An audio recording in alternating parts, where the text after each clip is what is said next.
Well, hello and welcome to today's episode of the Jen Richardson Show. Today's episode is about something that I hear all the time from women that we work with, just out in social circles or just in general society. And it's something that we hear more often from women than I do from men, and I really don't know why that happens. But it's around people or women that think that they're earning good money, they're earning more than they used to earn, but somehow they still feel that they're really struggling with money. You know, they're still just as broke on payday as they were when they earned far less money than they do now. And one of the things that people will say to me is, I just don't understand. So I don't understand where my money goes, what I'm doing with it. I feel like I have nothing left. These are all comments that have valid reasons behind them. And quite often it's about lack of visibility. It's about living a different lifestyle to what you used to live. It's about the cost of living that, as we know, is going up more and more. And there are things that as consumers we can control, but there is a lot that we can't control. And one of the great little sayings that I have is control what you can control, let go of the things that you cannot. Because it is no point worrying about interest rates that might be going up, cost of living that's going up, you know, all the things in life that is getting more and more expensive. You know, to buy a house now, it's ridiculously more than it used to be. So they're the things that you can't control, but what you can control is your reaction to those things. So that's what today's episode is about. So we'll unpack some of that in a moment. So first of all, Adriana, welcome to today's episode. Thanks. How has your week been? It's been an interesting long weekend. We went away without the dogs, and while we were away, little Winnie decided to have an emergency vet trip. So luckily we had that emergency fund to cover that, but she's all good now, so she's back to her normal self, which is... And that's why we have emergency funds, is for emergencies, even though we don't like to go to it. But of course, just as I digress here a little bit, the thing that I always say about an emergency fund, though, is when you take money out of it, it's really important that you top it back up, because otherwise the emergency fund is gone. So what things are you and Ethan doing to top that emergency fund back up? So... normally each week Friday night we'll go to our local pub, you know, have dinner, a couple of drinks, but we're going to stay home in the next couple of weeks till we top that one up. So just do those little things, those fun things that we would do that's a bit of a splurge, just have to cut back on those. And so you've programmed out how many weeks roughly that's going to take. Yeah. Other than cutting out those nice little luxury type things, or the things that's lovely, and let's face it, we all love coming home from work on a Friday night and not having to cook dinner, have you had to cut out any essential things, or are you just doing the nice little things? Not really, we are cutting out not necessarily essential things, but looking also at, you know, the grocery bill for the week. We may not be able to do fancier meals, might have to stick to sort of basics at the moment, cut back on that, because everything else we really can't cut down unless it's those nice things. So yeah, okay. And so with your emergency fund, building it back up, I mean, obviously emergency vets don't come cheap, so it was a significant dent. Especially on a public holiday. Yes, that is true. It was a public holiday. I forgot about that. But you know, at least you've got a plan in place. Yeah. Do you feel more comfortable knowing that that will be topped up, or is it just something that you just know you've got to do? No, I think I feel more comfortable knowing it's getting topped up. So, yeah, I like seeing it. I like having my emergency fund there, so I know that I am covered, really. For those emergencies. Yes. Perfect. So what's coming up for your week ahead? Week ahead, working. Not too much. We're actually going away again on the weekend, but we're taking the dogs with us this time, just Not to be leaving them at home. no babysitters, just to be sure. So trying to make the most of our weekends now that there's no wedding or anything happening, just trying to relax and enjoy. The last little bit of summer, of course. That's it, well, before it gets nice and cold and wet while we're camping, so take it in. Yeah, lovely. All right, so what have we got on for today?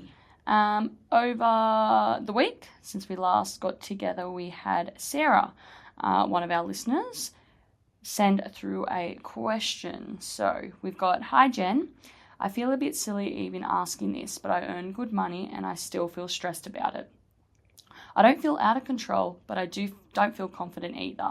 There never seems to be much left over, and I honestly don't know where it all goes. I keep thinking I earn more than I ever have, so why don't I feel better about my money? Is this normal?" Sarah. Okay, so Sarah, firstly, let's just put something to bed. It's not a silly question. We hear this all the time because it's like everything, you know, if you're not in an area of what you are really good at managing, everything seems confronting and difficult. So this is a completely normal situation that Sarah finds herself in. And as we said at the intro to this podcast, it is something that we see all the time with people, not only that we work with, but also, you know, friends, family, people that we socialise in. And there's lots of reasons, Sarah, that you are probably finding this. And of course, you know, I don't like to bang on about the same thing, but visibility is key. Because if you're just living day to day and not really looking at everything, you have no idea where your money is going. So Sarah, the first thing that you need to do is to work out where you're spending your money. So do a spending log, even if it's only for a couple of weeks, to see where your money goes.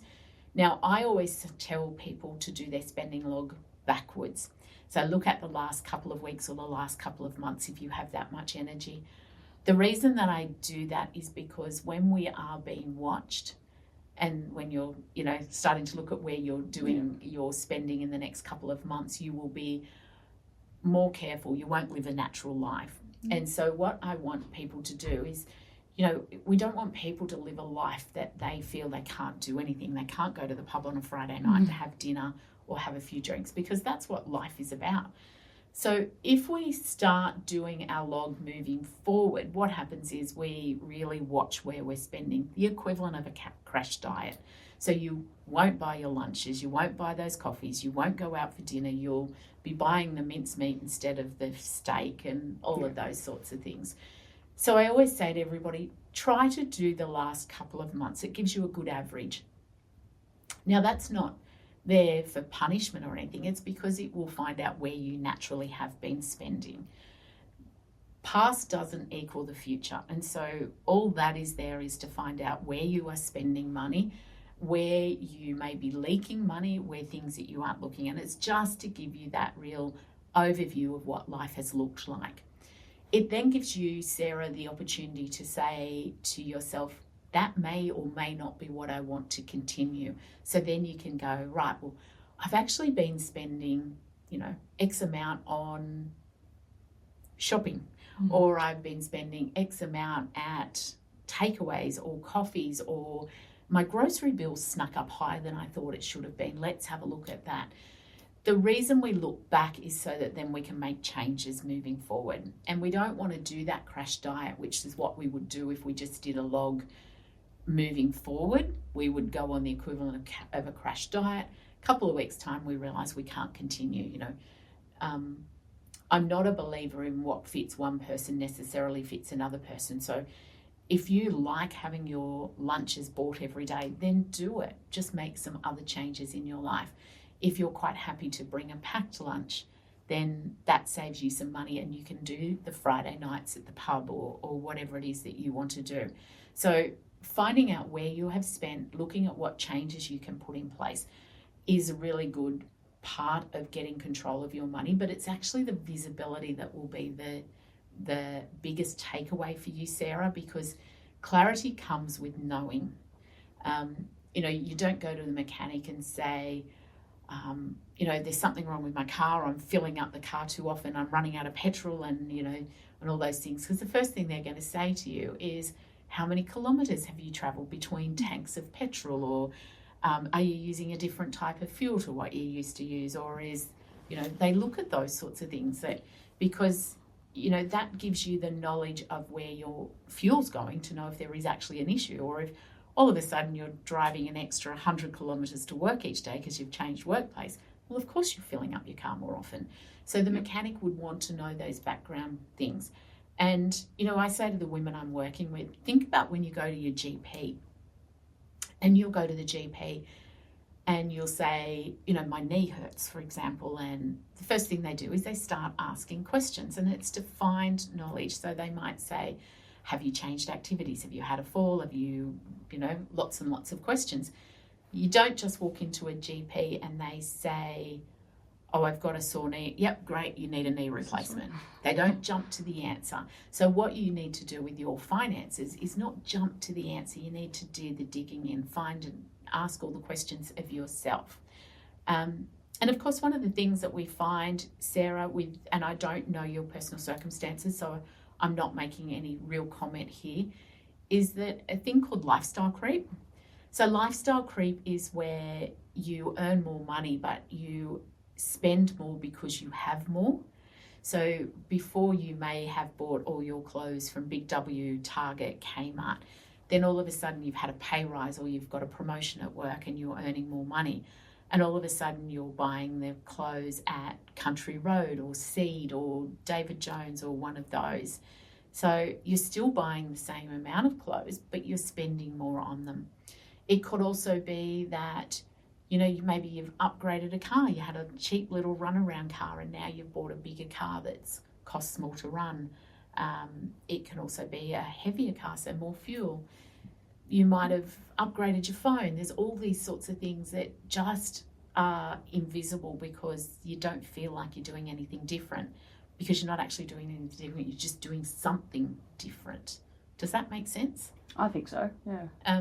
Is that something that you've found over the years, or are you still at that stage where, money's tight because of weddings and buying houses and things like that? Definitely before we'd bought the house, like before we'd sort of gone down the path of getting our stuff sorted to do it, when I would get a pay rise, I'd definitely, treat myself a little bit, because I think I've earned more, so I can now afford the more nicer things. Like, I don't need to buy my clothes from Kmart. I can go to Portman's and buy myself a new pair of work pants and a couple of shirts each week. But I've definitely experienced that. Not so much now, because we're living, a very tight spending plan. But yeah.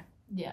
So and of course, one of the things, without giving away too much of your secrets, now that you aren't doing the wedding, I know some of the discussions you've had is now starting to build your long-term wealth. So taking what you had got used to living without for that 12 months while you saved for your wedding, you're redirecting that now to your future wealth, because you had become accustomed to living without it. And I know your comment to me was, I got used to not having it, so I want to make sure I don't have it moving forward. Have you stuck to that plan? Yes, I like to think we have. I mean, over the silly season, it might have got a bit out of hand a little bit, but we're back on track now that everything's calmed down. Christmas, birthdays are over. So, going back on the track. So if you hadn't redirected that money that you were saving for the wedding, do you think lifestyle creep would have come back into your life? Absolutely. So you didn't trust yourself? No, to do not things? necessarily just me. I don't know if I fully trust another party in this situation, but that no. Would be it's a but good no. habit to get into, because, as you said, you survived that 12 months saving significant amounts of money. Yeah. And I don't think, and again, I don't know your personal circumstances, but I don't think you've sacrificed into future wealth everything that you were saving for the wedding. I think you've gone, there's a happy medium in there. Yeah, because we're still, like I said last week, Ethan's a big, he wants to do a lot of things, wants the memories. So we've definitely come to a compromise that we're still living our lives while, we're still young, can do all these things. So we had to find a happy medium balance. Yeah, so living the now and living for the future as well. Yeah. Perfect. All right, so lifestyle creep, I think we've done a fair bit on that. And it is the thing that, I'm guilty of as well. Definitely, as you know, Adriana, I've been cleaning out my wardrobe over the last couple of weeks. And just looking back at the clothes that I've given to charities and things, definitely there was more of a pattern years ago that it was the Target, the Kmart, those sorts of clothes. And definitely my clothes now are more Country Road, Seed, Trenery, those sorts of things. I guess what I noticed also when I was cleaning out my wardrobe is that I had a lot more of the, I'm going to call it junky clothes, and I don't mean junky clothes in that, but I would buy a few T-shirts, whereas now I would more likely just buy one T-shirt because, one, they were cheaper, two, they didn't last as long. But I noticed when I was cleaning out my drawers of all the old T-shirts and things that I had, that I definitely had more T-shirts and more pairs of shorts than what I buy now. So I think that's how I maybe have got over the control with the lifestyle creep for me. That instead of buying more of the $5 and $10 T-shirts, I'm buying the $60, $70 T-shirts, but I'm only buying one, maybe two each season. And I don't, because, I'm at a different stage. When you had young kids, you had T-shirts and things more often, whereas now I don't have young kids, so I'm buying better clothes because they're not getting ruined by kids. I definitely, lifestyle creep for me has been around groceries more than anything. I have, my boys still live at home, or two of my boys are still at home. My eldest and his partner do live with us, but they live independently. And definitely the grocery bill, now that they're in their 20s and they make their lunches and take it to work, our grocery bill is the one that I currently am working on to find a better way. I'm a great advocate, as you know, for only buying non-perishables when they're on sale. And I've never drifted from that for years since I started this budgeting when my kids were little. I have never drifted for that. So I will never buy toothpaste, shampoo, dishwashing liquid, washing powder, even cans of tomatoes and things like that. They never get bought unless they are on sale. I do notice, though, my lifestyle creep, I definitely buy better cuts of meat now than I used to buy. And so that's my lifestyle creep. The other thing that we see quite often, and I'll ask you what you think of that, is spending that it doesn't align with your true values. So what we say to people there when we look at our spending is we want to spend with what lights us up, what gives us joy in our life, what gives us pleasure, not necessarily what we're being, told by society we should be spending on, or, we all know the FOMO that comes with Instagram and Facebook and all of those social media and even traditional marketing. I mean, at the start of summer, they do all the outdoor furniture, and I'm assuming starting your own home, you would have seen those. And they're never in crappy backyards where the grass has got holes or dirty patches or anything, because they want to sell you the dream that you could potentially have that. So, Adriana, I just want to ask you, because you're in a different area to me in life, or a different stage in life, how do you and Ethan make sure that you spend money that aligns with your values, so you're not so you don't feel like you should be keeping up with society, I guess? So something that's important to you, how you make sure that that's what you spend money on, something rather than something that's not. Yeah, well, obviously we both work very hard for our money, so we don't want to feel, dissatisfied. So we enjoy, going camping every weekend. Ethan would do it if we could. So we like to spend our money on things that benefit us in that way. So it may be, a little extra on the car rather than, the latest iPhone coming out and everyone's got it, so we have to have it. We like to spend it on the things that, that's important to us, that makes us happy, that fits in with our lifestyle, because also spending your money can make you feel very empty if you're spending it on something that you don't value. So we try to avoid those following the social norms and try and make it what we value to us. And I guess, I know Ethan, and you're right, he would go camping every weekend. Actually, I think Ethan would spend his life camping. Yeah. But I'm guessing that when you bought camping gear, you have probably bought the best that you could afford. It may not be the best. Absolutely. But the best that you can afford, because that's important. Nobody wants to go away and have their camping fridge or whatever. I'm not a camper, so I don't know things that you take away camping, but we've definitely, a camp fridge and things like that. Yeah, we've definitely gone through many different setups, I guess you can call it. Like we started off, sleeping in the tent on the ground. We would upgrade to a swag when we could afford it.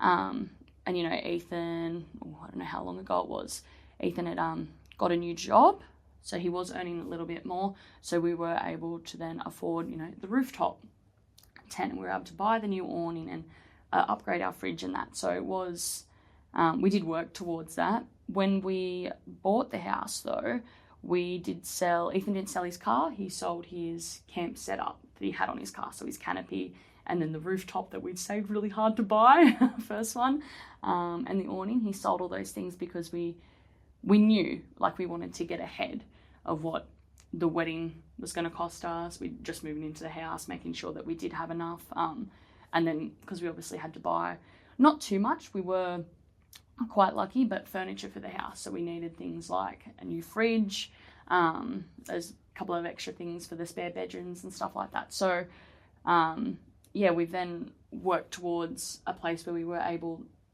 to now buy a new setup, have a new one. And it is a bit fancy, but it was within our budget, so we were very, very happy with it, and we're definitely getting our use out of it. And of course that means that you've spent with something that's valuable to you, so that one of the things that we find when people waste money is they do feel guilty about spending it because it's something that didn't give them that joy in life or meet the needs that they had. And when we feel guilty about money, then we have a negative feelings around money, and then that impacts how we deal with money. So it is important what you and Ethan have done, and just to make sure that when you spend that money, you don't have the regrets, because then it makes it really difficult to make good decisions further on because you have those negative thoughts. And, as you know, Adriana, I'm a huge mindset person, and having that good positive thoughts about what money can give you is important as opposed to what it can take from you. Yeah. So the other thing, Sarah, that we talked about earlier on was looking at the money leaks. And they're just the things that disappear because, it's only $5 here, it's only $5 there, and thinking where things are. So again, I don't want to jump on the bandwagon that every money mentor does, which annoys the hell out of me, is get rid of your subscriptions, cancel the gym memberships, cancel, getting takeaway coffees on your way to work. Those things may be important to you, and so it is something that you need to look at about what's important to you. So we go back to what we said last time with,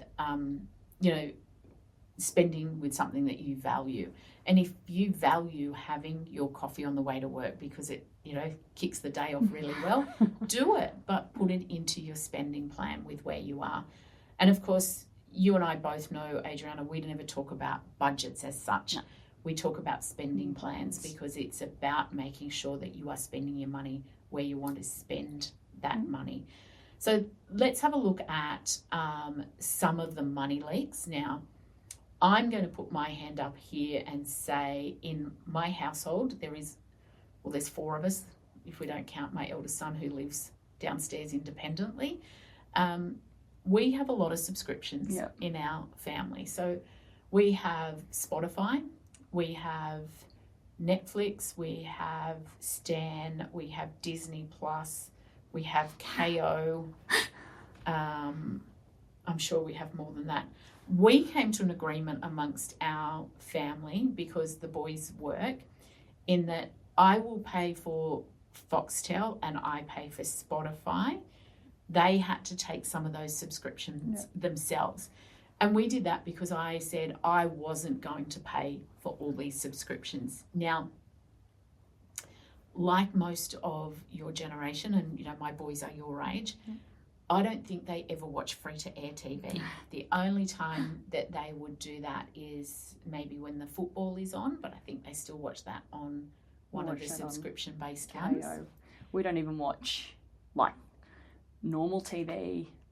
Like, if I was to watch normal, say, maths for 2026 has just started, we may watch that, but we watch it on 9 Now. We don't watch it on free-to-air. Is that because there's no ads? No, there's still ads on there. It's a bit, at our house where our antenna is, it's a bit inconvenient for where our TV is, so it's not actually plugged in. But even before that, we would just always watch it on 9 Now. I don't know, because just used to turn on TV, we'll go on to Netflix. So then, when it got to 7:30 and maths was about to start, we just swap over to 9 Now. I don't know. I think it's just a habit that we've gotten into that we don't really do free to air. Yeah. So our subscriptions, my boys have different likes. So some like some of the shows that's on Disney Plus, some like the ones that are on Stan. So we have that agreement that we will share those subscriptions. But what I did say to them originally, and it is a bit what they do, I think they've let KO go now. They will pull that back when they want it to watch all the football. The season comes back. Which is kicking off pretty soon. But they will cancel subscriptions when they don't want them anymore, or if certain things move, which they do, off different subscription services. Yeah. They just got to get together amongst themselves. So we keep as I said, the Spotify, and I keep the Foxtel. Those ones won't change because how do you live without Spotify? That's it. And of course, Foxtel's the one that my husband and I watch most of our stuff on. Yeah. So those two are the permanent ones. The boys amongst themselves work out which ones of those subscriptions they keep. The other thing that I've said to women that I've worked with in the past around the subscriptions is, if you want them, that's great. Nobody's telling you shouldn't have them. But rarely do we watch everything all at once. So maybe keep one subscription or 2 subscriptions. Binge on whatever show it is you want to binge on. Cancel that one, then get one of the others. Yep. I don't think I've been on to our Stan subscription in probably 12 months. So if that was a subscription I was paying for, I wouldn't be paying for that anymore. Also look at, just the convenience type things. Are you getting an Uber when you could walk that few blocks, or those sorts of things? Because there is no silver bullet, and there's definitely no magic wand to getting control of your money. But the other thing, I'm not going to say anything more about the leaks. We all know how leaks happen in our life but looking back at your last couple of months of spending, you will find out where you're spending your money, and therefore you will know. So you're being the GP of your budget. The thing that, of course, I bang on to about all the time is systems. And I'm a systems and procedures person in everything. And I think that comes from my accounting background. Yeah. But the system is a banking system that we always say everybody should have. Now, we use a 6 banking system in our course, My Money Makeover, as you know. So we have one that all your bills get paid out of. One is your everyday living, so payday to payday. Your nice things in life, or what we call the Queen Bee account, and that's where you pay for hairdressers, pedicures, clothes, Christmas presents, birthday presents, and those sorts of things. We have your emergency fund that you've raided in the last week or so. We also have the goal setting account, so your long-term and your short-term goals. The reason that I like this system is because, if you know that's a purpose for that account and that's all it can be used for, you automatically have that control.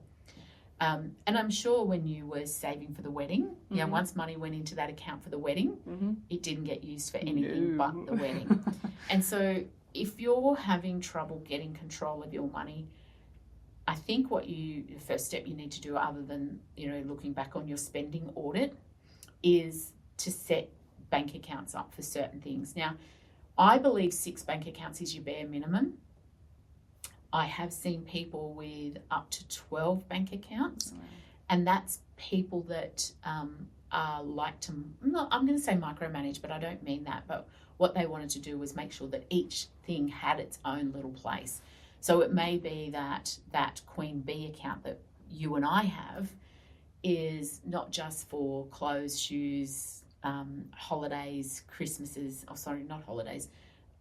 Christmases, presents, birthday presents and things like that. Yep. They may have had another account that was just for presents. Yeah. So that they knew that they were, particularly if you've got little kids, Christmases and birthdays can be very expensive. I will admit, when I first started working with you, I had all the different, I had the car account, the present account, the Queen Bee account, but I have one for my nails, but then also one when I'd go to the beautician. Like, I had it all separated because I thought that would give me better visibility, that I could see everything and knew where it was all going.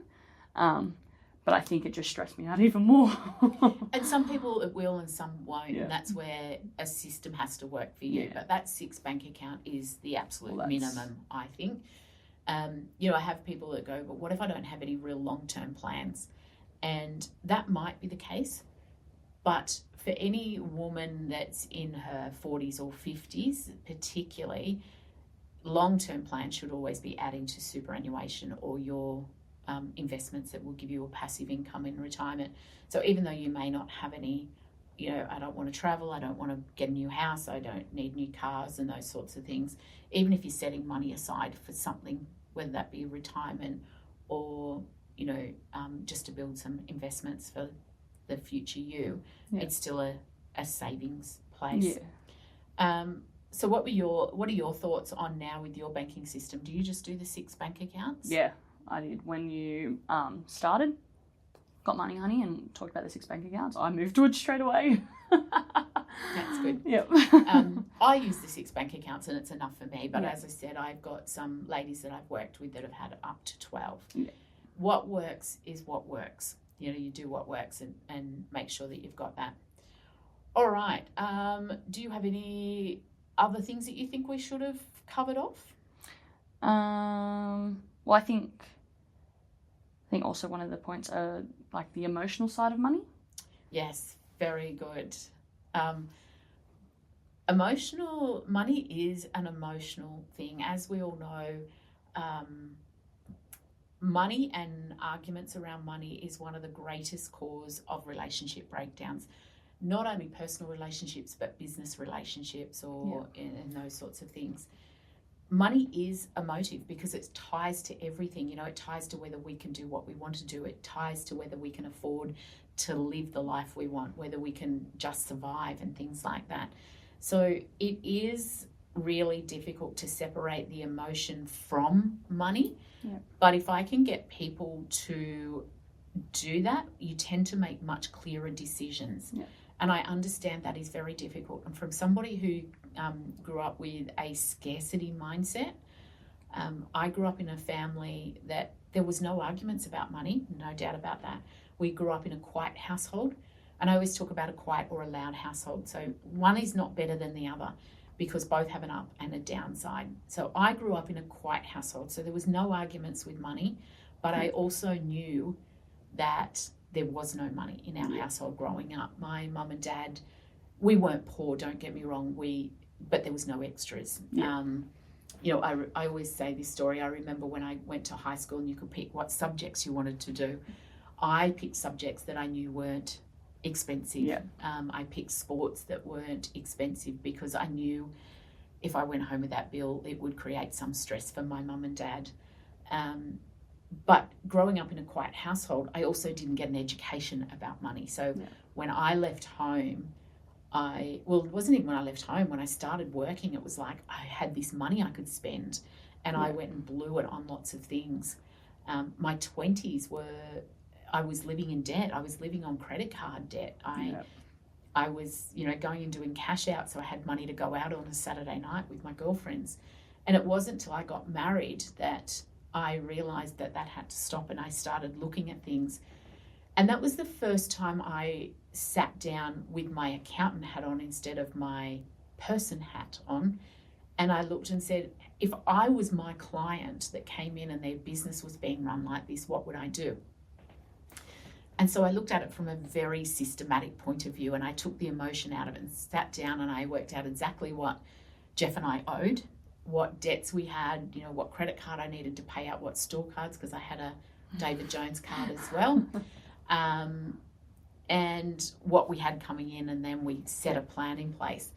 And I realized when I did that because, my husband also has a scarcity mindset, and I realized when I was educating him with my accountant hat on that I'd taken the emotion out of everything, and I'd said, this is the black and white of everything that needs to get done and what we need to do to get there. And that was my first dawning that I had let emotion take control of money for me. Yeah. And so sitting there that night, and I can still remember, it was yesterday, and I can still see me sitting in that. It was a bedroom that was off our lounge room, which we had a telly in there and a bed and a lounge. It was sort of like a little thing. And for whatever reason, we tended to go in there to watch television instead of sitting in the lounge room. And I can still remember I was sitting on the lounge and Jeff was laying on the bed watching television. And I was leaning onto the coffee table that was in front of the lounge with my highlighter and all the bank statements. And I was doing this, and I'd drawn up my buckets and saying to Jeff, this is what we need to do. Yep. And that was the moment that I knew that if I could take the emotion out of money, that I could think logically with it and think systematically and put a plan in place. Yep. And I guess, I do remember when I had kids, and it's funny, they fall, they have lots of head knocks and things like that. And my boys were out there, they were wild. And we had lots of visits to the John Hunter, to the emergency department. And it was always me that had to take them because my husband would get very emotive about it, that they were hurt. He also doesn't like the sight of blood. So it was always me that went up there. And I remember one of the visits when I went up, and I was, it was a head knock, and it swelled up quite quickly. And by the time I got in to see the doctor, the swelling had gone down and he just needed a couple of stitches. And I remember saying to the doctor, but it was all swollen, and, it was this thing, and he just explained it to me really logically. And I thought then, it's the same thing. Money, if you think about it logically, you can think clearly. And like once the doctor explained it to me, and, Caleb did need some stitches, but the big swelling was just all, as he said, all the soldiers running out to try and stop the bleeding. And once they realised they got there and there was enough things to clot the blood, all these soldiers went back to where, which was very weird way of describing it, but I got it. Yeah. And I realised then that I could look at things. What the doctor was explaining to me was what I was telling people to do with their money. And, once I stopped thinking about this head knock and the amount of blood and everything, and stopped thinking about it emotionally, I could think logically that it wasn't that big a cut. It was a head and, lots of blood and things like that. So I do say to people to try and take the emotion out of it. That is very difficult, and I do understand that. But it is something that people need to work at and sit down and look at the black and white numbers, because the numbers don't lie. Yeah. So that's my other takeaway. Anything else you think we should cover off, or should we wrap up today's podcast? I think we've fairly covered it. All right. Okay. Just a little bit of a promo, of course, because what's a podcast without a promo? If anything from today has helped you, I would love it if you would subscribe to our channel, reach out if you have any questions. We need this podcast to be about helping you be better with your money and build on your financial future. It is a scary world if you don't have somebody to guide you, but that is what we're here for. So we really want you to send us your questions so that we can do these podcasts around what will help you and your fellow listeners or watchers. If you need any help, of course, My Money Makeover is my signature course that I do, where I show you how to look at your money story, or what we talked about there was the emotional side of money. We also go through and work out where your ground zero is, which is the black and white that I talked about, finding out what you owe, what you own, where you spend, what you earn. But then what we do is we put a plan in place to we'll show you how to put that plan in place to show you how to pay off your debt quickly and start to build your investments like Adriana is now doing with her money from what she was saving for the wedding. She's now putting in place the things that we do inside My Money Makeover. We also look at what you will have when you go to retire, and we've got everything there that does those calculations for you. And we'll look at what you may need in retirement so that you can work out how long your money will last you once you have stopped working. Because the fear that comes with retiring is wondering, how the hell am I going to live, or how long will my money live? And that's exactly what we do inside My Money Makeover. So if you want anything to know about that, reach out to us. If you want to jump on a call and find out if it is the perfect fit for you, I would love to have a chat with you. So that's it for this episode. Thank you for joining us today. Don't forget to reach out, like, subscribe, follow us on our socials, or get in touch with us. So Adriana, have a lovely week. Thank you, we too. will see you next week. Bye for now.